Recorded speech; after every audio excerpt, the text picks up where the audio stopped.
Hi, dear bankers. Welcome to EduTap. This is JAP Target 50 series of Indian economy and Indian financial systems.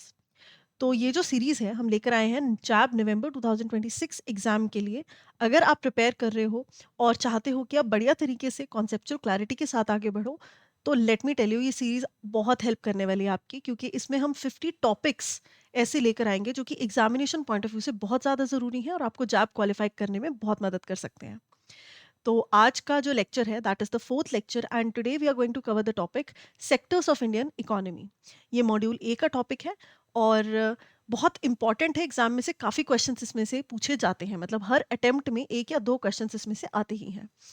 So before moving ahead I also want to tell you कि एक document हमने prepare किया है जिसमें आपको most important topics, PYQs and most important MCQs मिल जाएंगे।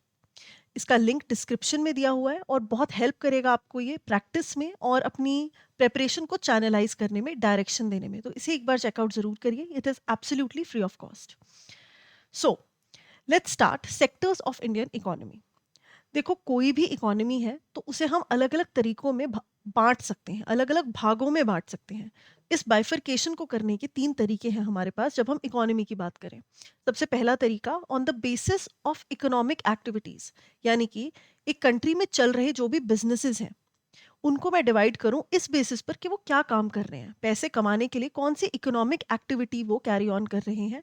दूसरा है on the basis of their potential, कि उनके पास इन्वेस्टर्स को अट्रैक्ट करने की, एम्प्लॉयमेंट जनरेट करने की या ओवरऑल फ्यूचर ग्रोथ की कितनी पोटेंशियल है, उसके बेसिस पर मैं बाइफरकेट कर सकती हूँ या क्लासिफाई कर सकती हूँ। और तीसरा और सबसे अच्छा और इंटरेस्टिंग तरीका है on the basis of job and security. मेरी जॉब के जो टर्म्स एंड कंडीशंस हैं, जो नॉर्म्स हैं, जो मेरे एम्प्लॉयमेंट को गाइड करते हैं, वो क्या है। अगर मैं उन चीज़ों को लेकर बाइफरकेट करूं तो that is on the basis of job and security. तो इन तीनों की बात हम करेंगे one by one. The first one is on the basis of economic activities, right. या so on the basis of economic activities, क्या है इकोनॉमिक एक्टिविटीज? देखो, या तो बिजनेस हो सकता है कि रॉ मटेरियल ले रहे हैं हम नेचर से और उसी को आगे बेच रहे हैं। एग्रीकल्चर में जैसे होता है ना, आपने कुछ उगाया, उसको हार्वेस्ट किया और बेच दिया मार्केट में। So this is what, this is primary sector. आप नेचुरल रिसोर्सेज का यूज कर रहे हो एज इट इज। फिशिंग है ना, मछुआरे जाते हैं नदियों में, मछली निकालते हैं और बेच देते हैं। So when you are using the exact resources given to you by the nature, उनको यूज करके राइट अवे आप उनको बेच रहे हो और उससे पैसा कमा रहे हो, that is called primary sector, और those businesses are part of primary sector. Agriculture इसका बहुत बड़ा एक पार्ट है। और वो इकोनॉमीज जहाँ पर इकोनॉमिक एक्टिविटीज, जो पैसा जनरेट हो रहा है, वो 50% या उससे ज़्यादा एग्रीकल्चर से या प्राइमरी सेक्टर से आ रहा है, उन इकोनॉमीज को हम कहते हैं एग्रारियन इकोनॉमीज। ठीक है जी। सो एग्रारियन इकोनॉमी या agrarian country is a word use to describe an economy जहाँ पर मोस्टली जो एक्टिविटीज़ हैं वो एग्रीकल्चरल बेस्ड हैं या प्राइमरी सेक्टर बेस्ड हैं।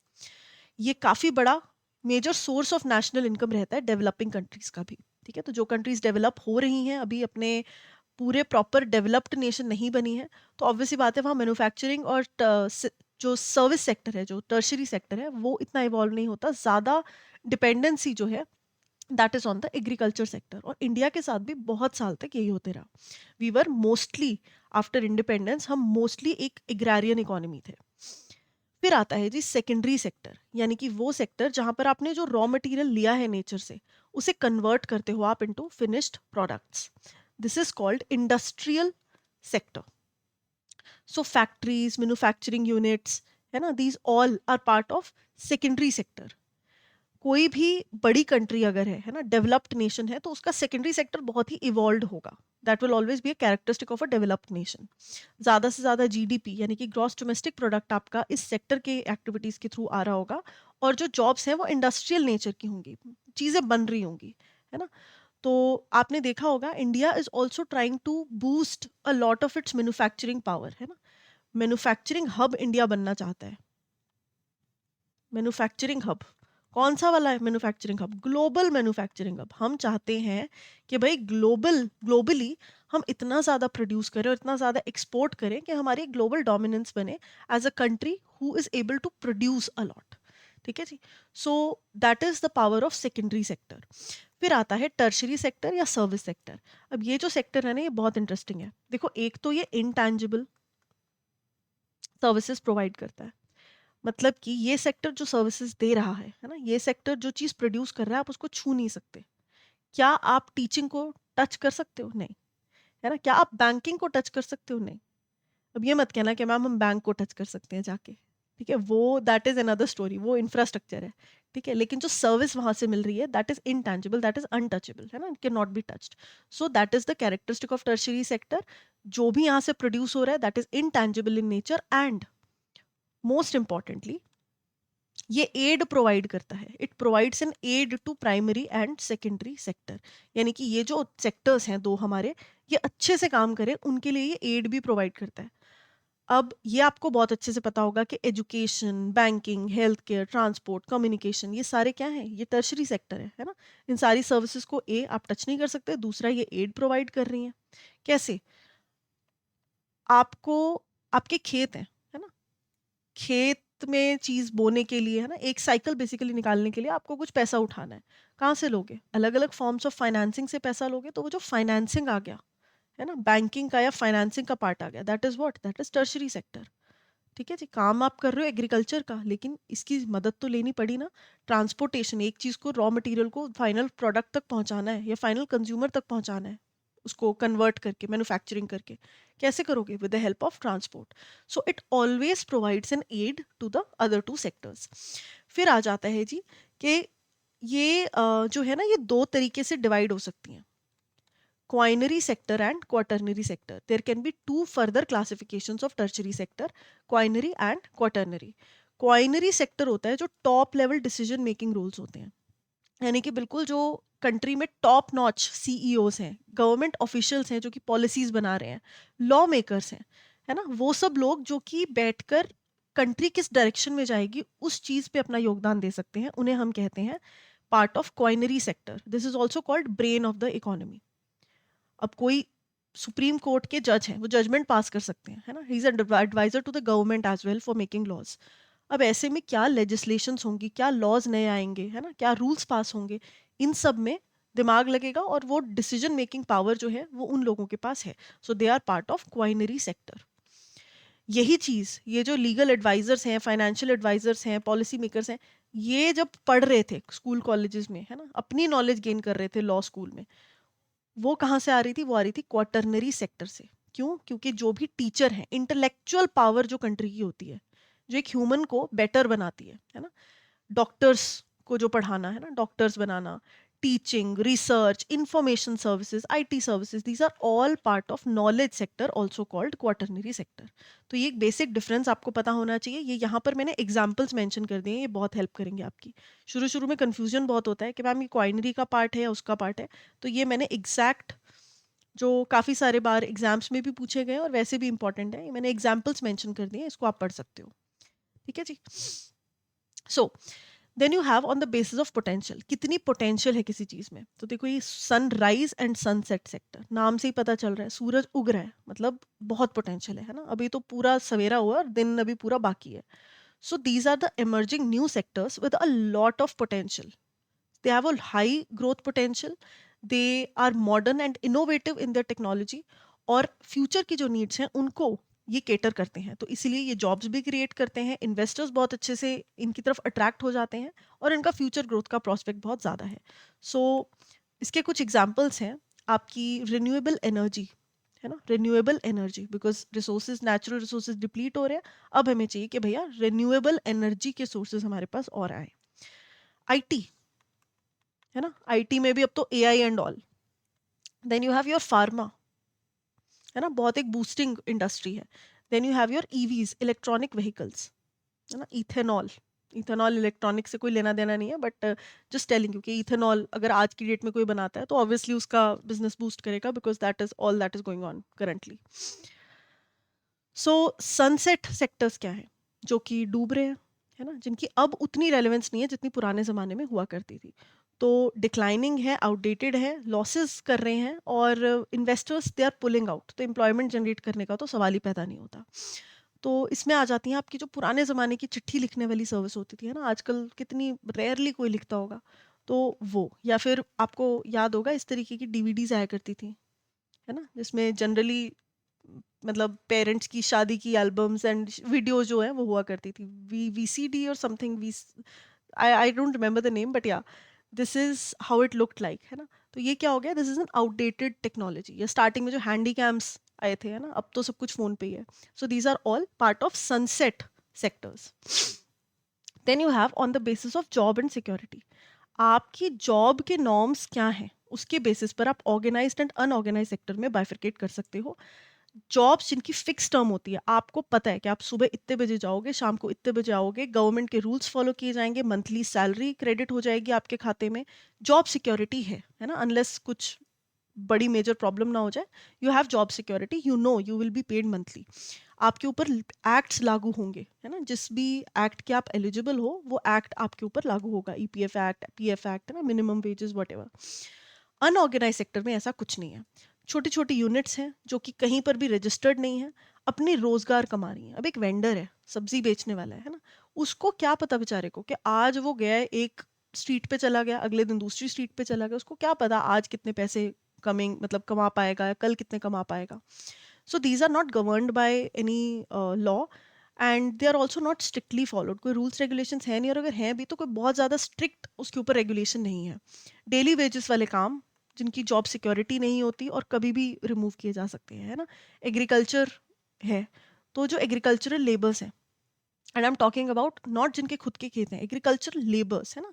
तो दे डोंट नो, चाहिए तो उनका वो जो मतलब the person who owns the land, वो उनसे काम ले सकता है, और जब लगे कि नहीं ज़रूरत वो उनको बाय बाय बोल सकता है। तो उसके लिए कोई एज सच लॉ नहीं है। Okay, so working hours are fixed in organised sector. Government rules के द्वारा जो है स्टैंडर्ड सैलरी मिलती है, एम्प्लॉयर कंट्रीब्यूट भी करता है, सैलरी इंक्रीमेंट भी होते हैं, और अलग अलग सर्विसेज भी मिलती हैं जैसे कि गवर्नमेंट जॉब्स या प्राइवेट कंपनी जॉब्स। लेकिन अनऑर्गेनाइज सेक्टर में ऐसा कुछ नहीं होता, ना कोई कंट्रीब्यूशन है, कोई बेनिफिट नहीं है। Shopkeepers, farm workers, domestic workers, street vendors, then they can be the examples of unorganised sector. So I hope ये आपको कॉन्टेक्स्ट बहुत अच्छे से समझ में आया।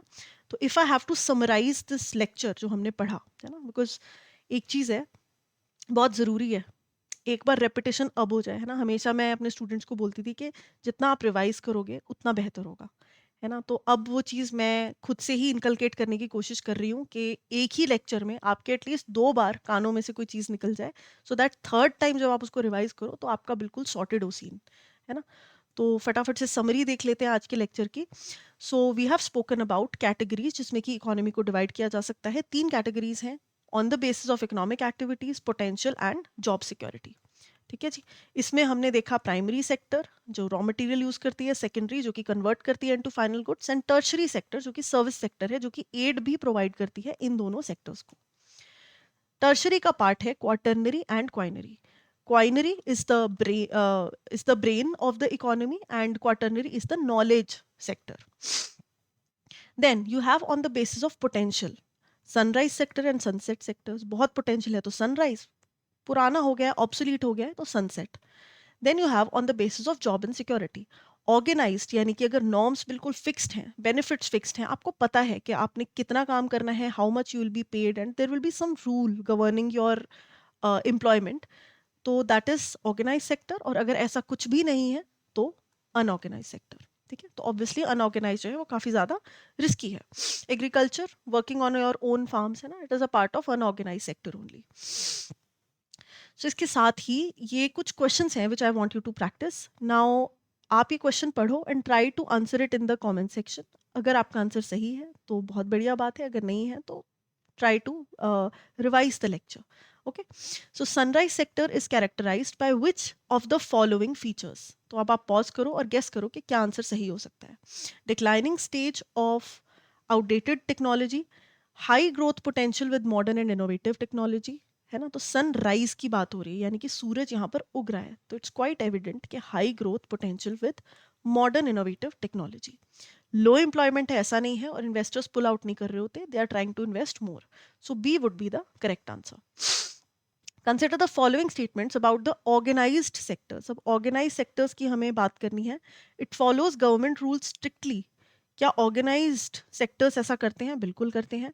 Workers receives fixed monthly salaries, ऐसा भी है। It is usually not registered with the government, नहीं जी, ये तो रजिस्टर्ड होती है गवर्नमेंट के पास। Employees often benefit such as PF, medical and paid leaves.